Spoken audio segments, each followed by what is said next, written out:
Due to the graphic nature of this program, viewer discretion is advised. Coming up on Animal Cops Houston. Police! Police shut down a major human trafficking operation. What we'll do is we'll set up a basic perimeter. They've removed 146 people. There were hundreds of animals at the crime scene. The Houston SPCA is called in to help remove them. These conditions are awful. And there's a desperate fight to save a mother dog and her newborn puppies. Take a breath. I'm not seeing the heartbeat.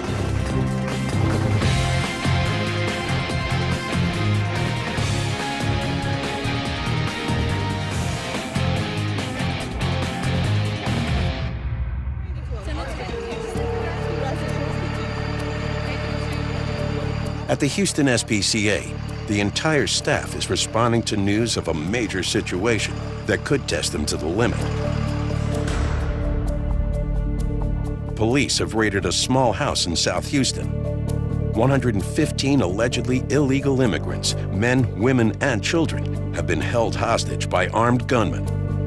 Armed guards paid to keep watch over 115 people held for ransom inside of this South Houston home. Each room of the house was littered with trash, had no running water or working toilet. Police were tipped off after a woman called for help, saying that her child and 2 grandchildren were held hostage inside of that home. The adults had to strip and remove their shoes and clothes. Some were kicked and beaten with wooden paddles, and guards used loaded handguns and shotguns as a form of intimidation. Now investigators say those suspects will have to pay and face several charges. Courtney Gilmore, KPRC Local 2.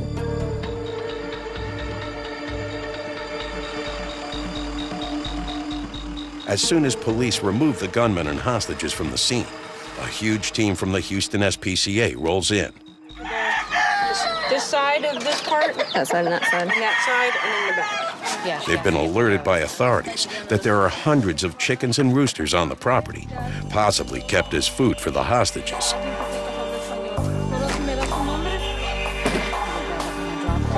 The entire operation will be supervised by Vice President of Animal Welfare, Tara Yerkshat. It's definitely an unusual situation. There weren't just birds that were being held here, but a fair number of people. So it looks like that this is a human trafficking as well as large-scale animal operation. Further this way, there's a lot of trails and things, but it basically dead ends at the fence. Also on the scene is Deputy Constable Christine Kendrick. They've removed, I believe it was 146 people. They stated that a lot of people ran into the woods, and so a lot of people got away. This is not just the scene of large-scale chicken operation, but we believe that there was human trafficking here as well, okay? Because of the situation, I advised Tara to let her employees know, that there may still be people on the property, that they need to be aware of their surroundings and pay attention to what's going on around them, not just, get tunnel vision and on the birds that they're trying to catch. The chickens must be removed immediately so that no one can tamper with the evidence.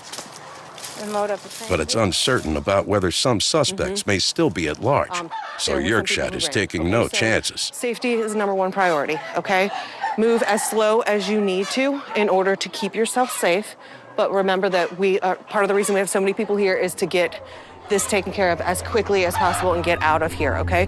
That said, we use the buddy system. Nobody walks around anywhere by themselves, okay?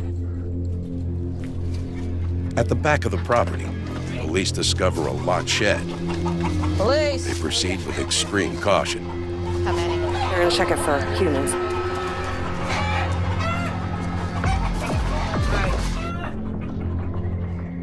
There aren't any people inside, but there are a lot more animals. Each one has to be meticulously logged and photographed in case of future court proceedings if the owner or owners are located. Yerkshat calls for backup. I'm gonna get our second wave on the road. We need about, I would say at least another 100 crates. At the Houston SPCA shelter, cruelty investigator Octavio Gonzalez gets a second team ready to help at the location. The staff begins to prepare housing for the animals that will be brought back from the scene.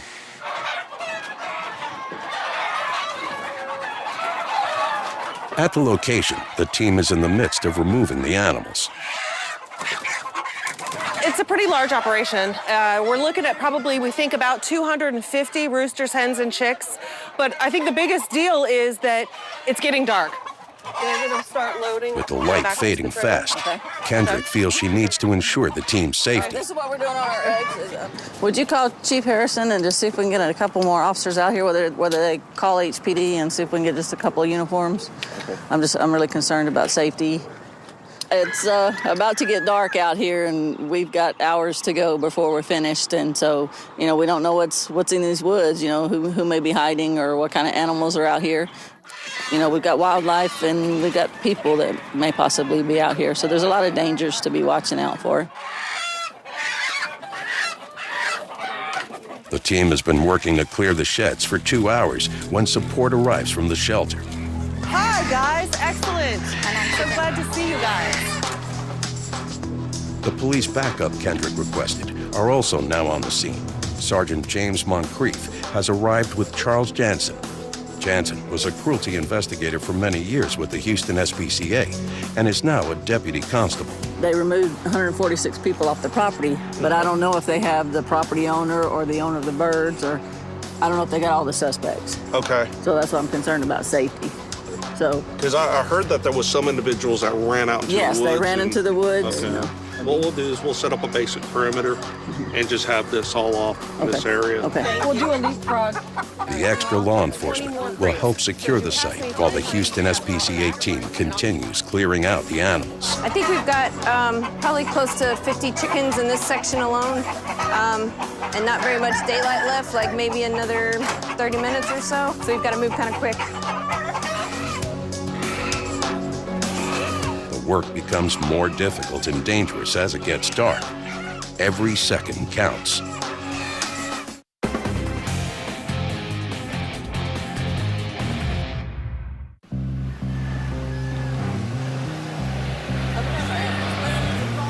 My light's going out. We're going to need another flashlight here in a second. On a property in South Houston, a team from the Houston SPCA is involved in a major operation to remove hundreds of animals.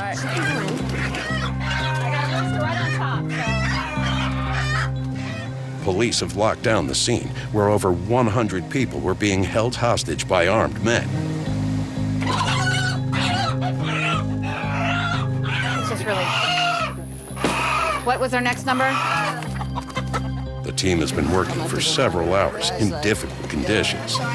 Not a lot of air circulation in here. It obviously doesn't get cleaned at all. It's just really dirty. A lot of animals in here. A lot of debris flying out.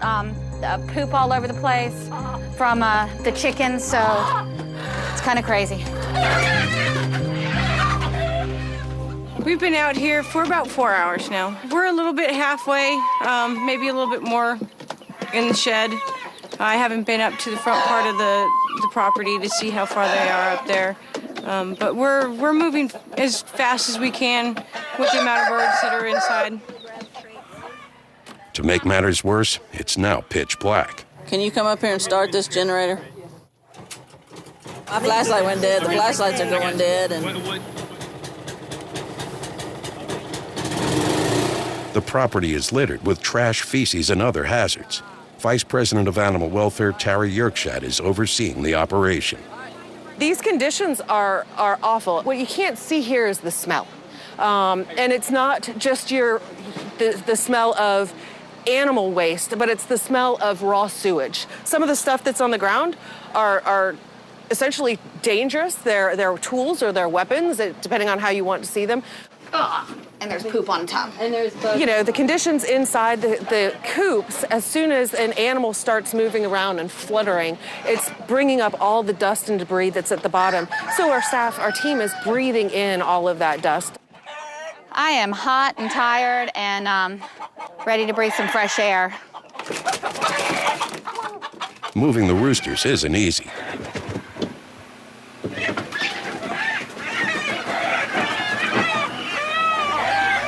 There's a couple of them that are pecking. As you can see right here, they're trying to get at you. They're not happy that we're here to remove them. but we're doing our best to be able to be real careful. One of the biggest challenges is safety. Need to really keep an eye on the team and make sure they're staying hydrated, make sure they're getting a rest when they need it. A lot of these guys don't always think about themselves first, and so they want to push through, and we need to keep an eye on each other. We're a team. Many of the birds are in poor condition.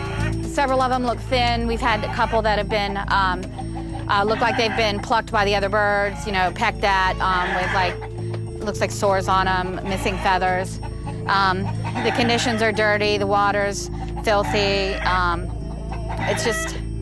It's just not a really good situation in there. It's 1 a.m. and the team has been working for over 7 hours. There are way more animals on the property than they originally thought. I'm thinking what we'll do is, this first trailer is full, go ahead and send it. Because our original plan for housing these it's changed upside drastically. down. So, I want us to be making adjustments back at the shelter while we've got people who are fresh. Cruelty investigator Octavio Gonzalez heads back to the Houston SPCA with a large trailer filled with hundreds of animals. Well, I think we're in the home stretch. We've sent the first vehicle back to the Houston SPCA where we'll start offloading, and we're finishing up, just then get them on the truck, take a final look around, and head for home. There are only a few more chickens to catch, but there are still 2 geese to deal with.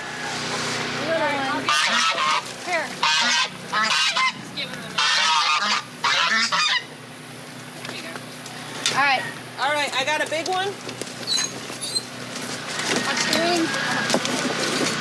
Watch the head. Watch. Yeah, watch the head. That's the worst part. A final animal to be removed is an opossum found in a trap.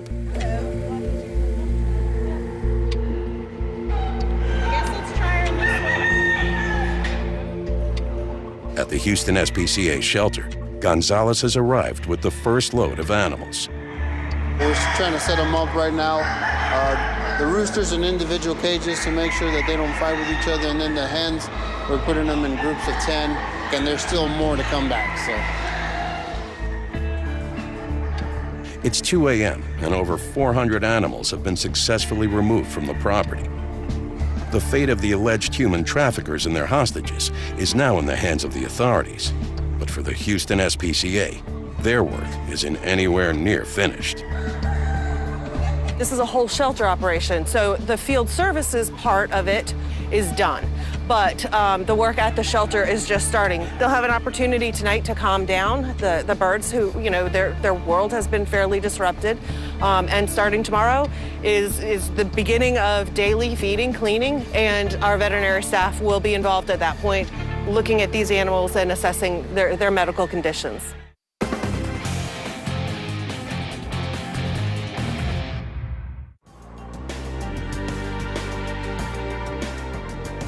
Houston is a rapidly expanding city. It's home to 2 million people. This means it's constantly encroaching onto the natural habitat of the wildlife that lives in and around the city. Because of this, the Houston SPCA has one of the busiest wildlife centers in America. Their mission is to help rehabilitate animals and get them back into the wild. Sharon Schmaltz is in charge of the center's day-to-day operations. We're one of the largest wildlife centers in the nation with 10,000 animals coming through our doors every year. We take care of everything from the common to the endangered and the threatened species. It's springtime, and that means it's very busy at the center. Hello. Members of the public bring in dozens of baby animals every day. Baby rabbits. Oh, a little cottontail. It was found in our neighbor's yard. Their dog had it. Elaine French has brought in this young rabbit. Yeah, it looks like there's one little puncture in right back here, a little scratch. It's nothing deep. Is he weaned, do you think? He's getting close. He's probably still nursing. We'll get him warmed up and we'll start giving him some fluids, start getting him fed, get him on some formula, and get him back out in the wild as quickly as we can. This time of year in the spring, we'll have anywhere from 400 to 600 animals. We have little baby screech owls that are coming in. We have a crested caracara, which is a little bird of prey. We have lots of baby opossums. We have rabbits. We have baby birds that are starting to come in now, baby hawks, baby owls. So it's spring here in Houston, and we are always very busy. The center sees about 1,000 squirrels a year, including fox squirrels and southern flying squirrels. This baby gray squirrel has been brought in with minor bruises after also being picked up by a dog. Oh, now you're getting it. And this is just some rehydrating solution. It's just like what you would give a baby, like when a human baby gets sick and they start losing some of their fluids. The biggest thing is getting them to eat or drink it properly, because this is definitely different than how they nurse from mom. So we want to make sure they're not going to get it too fast and get it down in their lungs and end up with some pneumonia. He's a hungry little guy.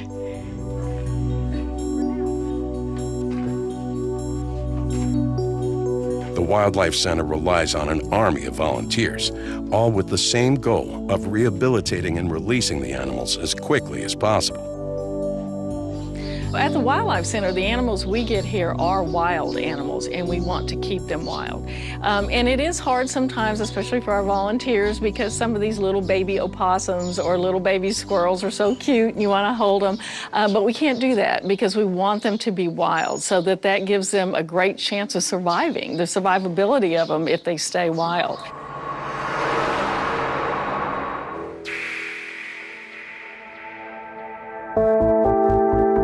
Senior animal cruelty investigator Debbie Michelson is returning to a home in southeast Houston. She's been working with a family to help them gain control over their large collection of small dogs.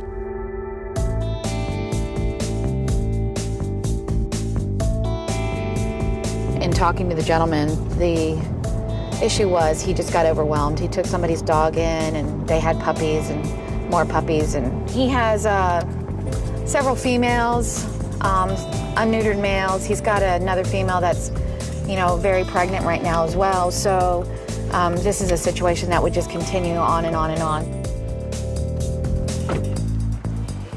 Hi there, little one. What are you doing? Hi, cutie pie. It's already been agreed that the family will sign over some of their dogs to the Houston SPCA. But there's some frustrating news for Michelson. Hello. Somebody took some of them? Yeah, yesterday. The puppies? Okay, somebody took the little puppies, and so they're going to be out there without being spayed or anything? Yeah. Okay, let's go see what we got back here. They're okay. So we've got 1, 2, 3, 4, 5, 6. Is this what we're taking? Yeah. You gonna come with me, huh? Okay. In all, we're going to go ahead and remove the animals that are here, and it's certainly going to help the situation. My only concern is that he did get rid of 3 of the small puppies, smaller puppies, and we don't know where they went, and they're probably not going to be spayed. It does cause me some concern, but we'll take care of the immediate issue here. When Michelson goes back into the yard, she discovers there's an even bigger problem to deal with. We've got puppies. 4. There are newborn puppies, and they all look extremely sick. If they're comfortable back here. So we'll go get a couple crates. Houston SPCA senior cruelty investigator Debbie Michelson is dealing with a family that's overrun with dogs. In the backyard, she's discovered a mother dog called Isabella with a litter of newborn puppies. Isabella and her pups have been lying exposed to the midday heat. I really want to get Mom out of the sun. What are you doing? Mom is over there. For some of the puppies, help has come too late. I think 2 of the puppies may not have made it. 2 of the puppies look like they might have passed.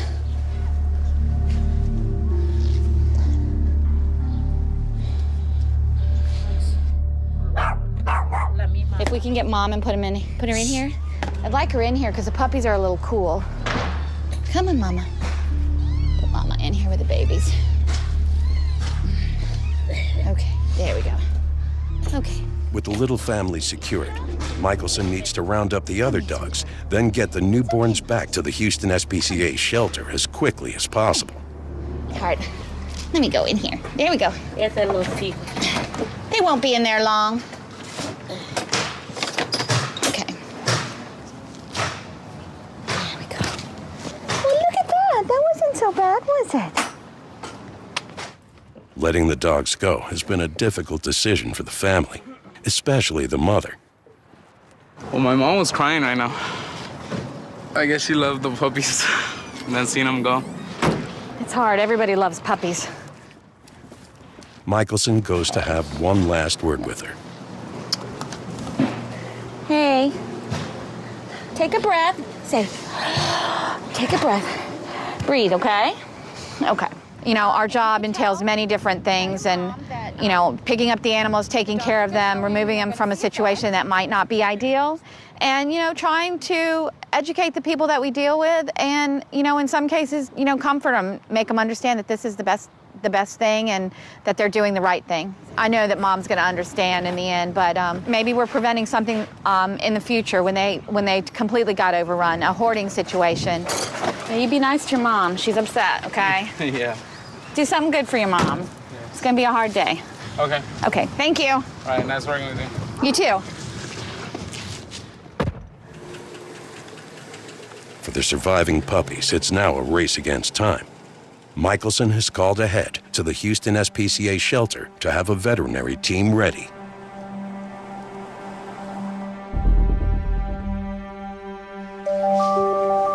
Where would you like? You can go right on that table out of the kennel. I'll be right there. We got a towel. Veterinarian Dr. Tori Cole immediately takes a look at the mother and pups. She just And started. he told me that she had just had them this morning. Okay.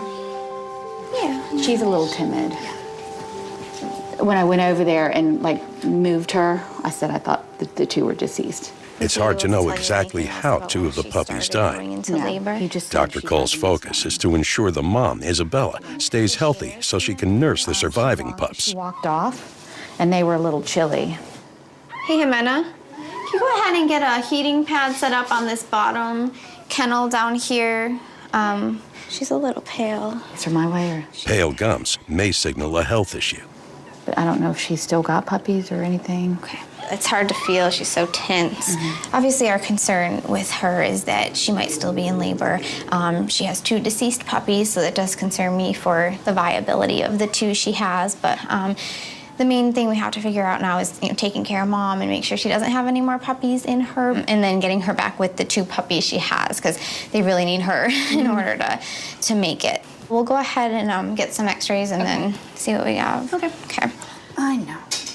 The hard part is if there are other puppies in there, we'll have to probably go to surgery to get them out if she doesn't have them on her own. And then she's going to need, you know, that recovery time. And then sometimes they don't continue to nurse the puppies afterwards. So it'd be ideal if she just has them naturally. There's now serious concern for both Isabella and her puppies. X-rays will determine whether she's carrying any more pups.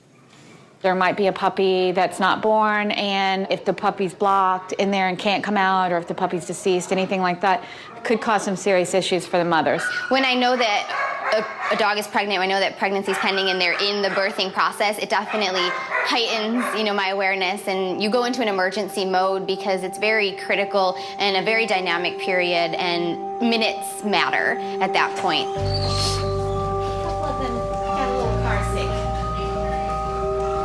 Any left? So her x-rays look up. There's one puppy still in her abdomen, but it hasn't moved forward.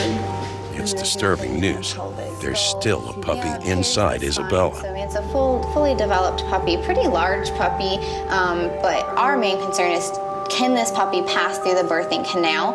And based on what we're seeing, it doesn't look like it can't, just based on size. But what we were saying is, you know, if she's gotten, we call it uterine inertia, so if she's tired or her balance is off with her chemicals in her body where she can't continue to give birth, then we might need to still intervene. It's all right, darling.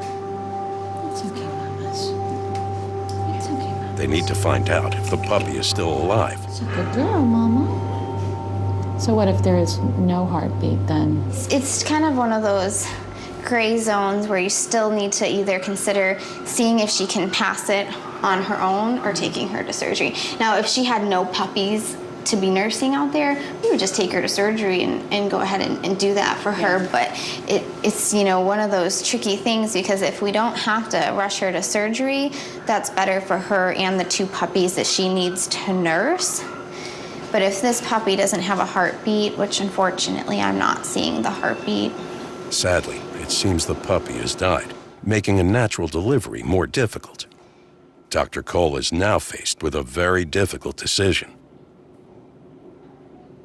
If I rush her to surgery too soon and she didn't need to go to surgery, I could not only be putting her at risk, but the puppies. She might not nurse them afterwards and they might not survive.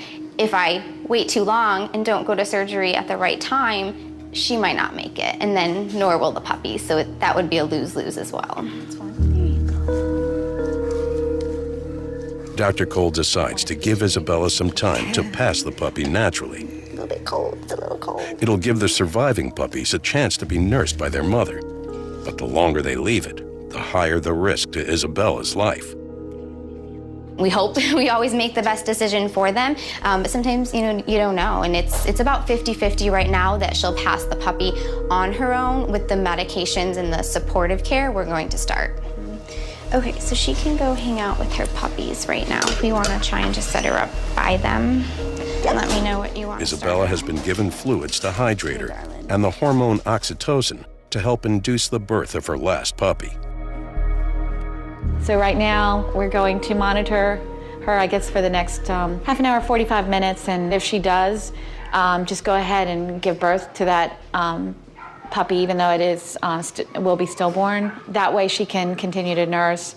If she has to go into surgery, there's the possibility that she won't feel like nursing the puppies that she has, and they really need their mama's care right now too. Ideally, in the next hour, we're gonna make our decision. So we're gonna give her this time, leave her alone, kind of in her quiet spot, and pretty much at 5 o'clock, try and make a decision of what we're going to do and moving forward to emergency surgery. The team hopes to avoid an emergency C-section. Isabella and her puppy's lives now hang in the balance.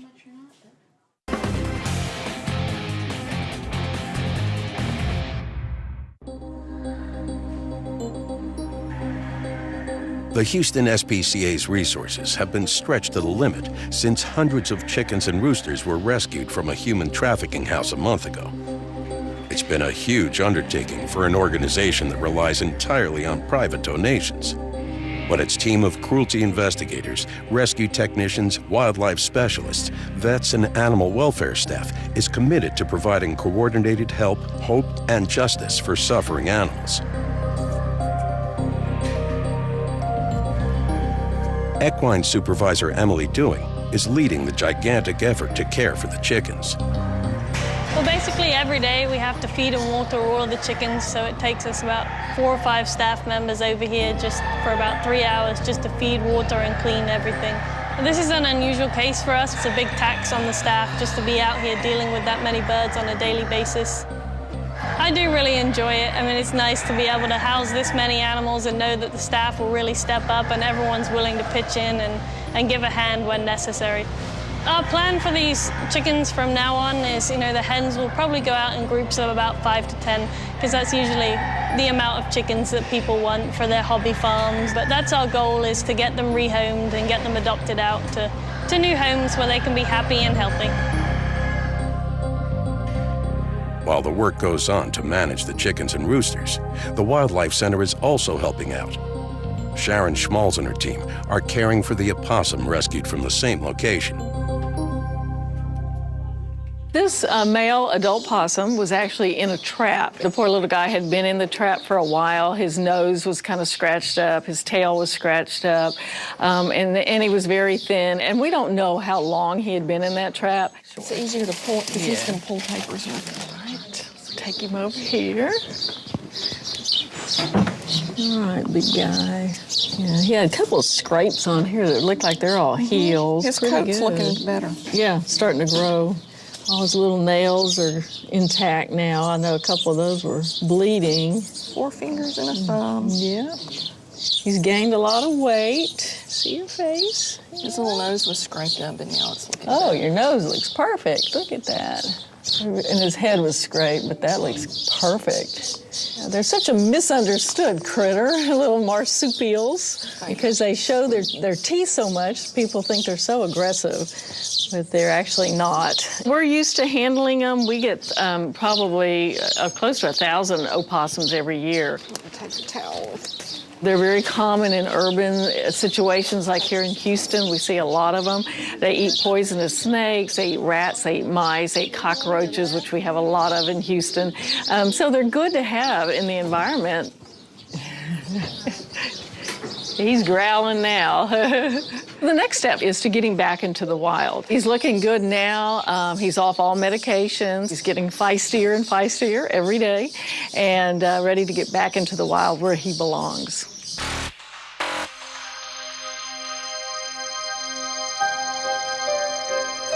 She has a little bit of clear serous discharge from her nose. Dr. Tori Cole and senior cruelty investigator Debbie Michelson have been anxious about Isabella and her 2 puppies, hoping that Isabella can naturally deliver her remaining pup and avoid emergency surgery. While they wait, they deal with the other dogs removed from the same house. They were all very active out there and, I mean, running around and stuff and playing and jumping around, so. Okay, you did good, all done. Good job. Go get some puppy food. These animals are healthy, and they should all be able to be adopted out to good homes. Michelson may have dealt with their owner's issue just in time. I mean, that is the hard part. I think you potentially stopped a hoarding case from happening because when you see the different life stages and then not too long before these ones start breeding and you do have a true hoarding situation. And he was like, we don't know what to do with them. We're just giving them to people free down the street, so. Right, and that's the hard part is, the education. Come here. An hour has passed since Isabella was left alone to deliver her last puppy. If she hasn't, she'll need an emergency C-section. But that could jeopardize the health of her other puppies. Great, thanks, Dr. Deb. Cole could now be facing a difficult decision.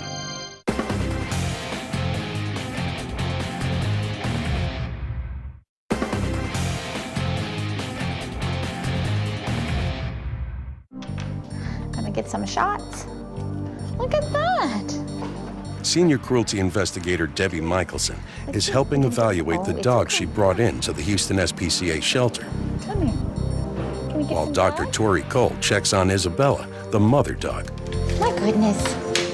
See? Her final puppy died in the womb, but fortunately, she's managed to deliver it. There you go, Debbie, she passed the puppy. We saved her from her surgery. Oh, that's so good. I'm so glad. And the 2 pups are in there nursing, so she's resting. She just ate a little bit too, so I'm so happy. Okay, so this is like the best thing that could have happened. No, it really is. And she might not have made it through the surgery even, you Right. know, when they're that sick and debilitated. So great job. Got her in right in time. Right now, her prognosis is really good. We're going to be keeping her in our care, under vet care, for the next 48 hours or so. And then her next stage is she needs to be a nursing mom and most likely in foster care to get her out of the shelter setting. Michelson is willing to take on that job. Are you interested? I mean, I could. It's all fine. I mean, I'd take her home and watch her. Yeah. Kind of grow a little fond of her, you know.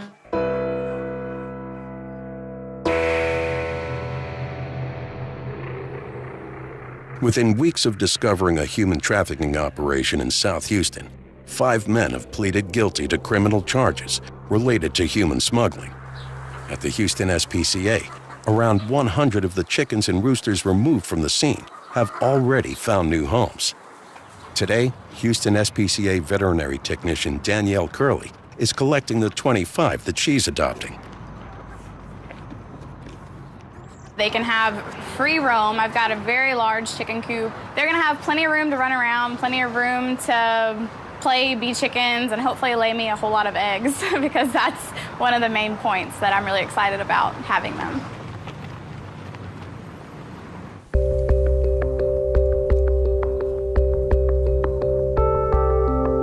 Just outside of Houston, it's release day for some of the animals nursed back to health by the Houston SPCA's Wildlife Center team. All right, and we have 2 red-tailed hawks. Okay. Sharon Schmaltz has brought several animals to the home of licensed wildlife rehabilitator Margaret Piquel. This is a perfect release site for animals. We're kind of away from other people. It's kind of an area out in the country. A lot of oak trees, pine trees, so they get a lot of the natural acorns, pine cones. The squirrels especially love to eat those. And so it just makes a nice, safe haven for them. First to be released are 2 red-tailed hawks. Both of these hawks had injuries. One had a leg injury and one had a wing injury. Okay. They were very anxious to get out. And so this one I'm going to take out and hold a minute. Let him get his bearings. All right. Oh, you are ready, aren't you? All right, you going to go that way? They always go the opposite direction. He's like, oh, I've been waiting for this day. And this one, you can see, this was a juvenile, but he's molting, and that's why some of these feathers look a little tattered. It never ceases to amaze us when we get to put them back in the wild and see them come from being injured and going through all they go through and then putting them back where they belong. After 30 years, you know, it's still a great feeling. It's what we do this for. All right, you ready?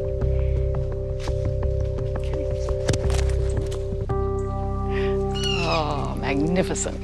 That's what we want to see. Next, it's the opossum's turn. Come with me. It was rescued along with the hundreds of other animals from a location used for human smuggling. It's a good time. The opossum is in great shape. He's ready to get back out into the wild and start eating all of his natural diet that he's going to find right away. Okay, you ready? Oh, my goodness. All right. There's lots of snakes down there. They'll be good for you to eat. Oh. There's water down there. He may be going down to the water. Well, this is perfect habitat to him because here's a snake right here. He's got a great habitat. Last to be released are some squirrels. They've been here for several days getting acclimated to their new surroundings. One of them is the little gray squirrel injured by a dog and brought into the Houston SPCA shelter. We were talking about, so if you would like to take a look at how well he's doing. You guys ready to be free? Wow. They're wild. That's good. That's what we want them to be. The squirrels are given a soft release into the wild. What we do is we open the door and we let them come and go as they like. At night, we shut the door so that predators don't get in there and disturb them. Woo! There went one.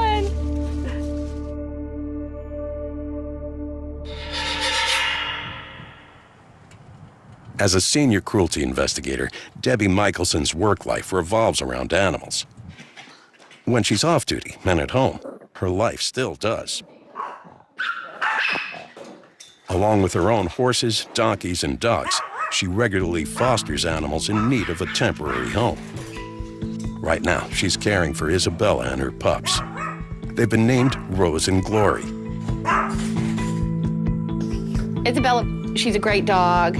I think that she should get adopted pretty quickly. She's very friendly. She's very cute.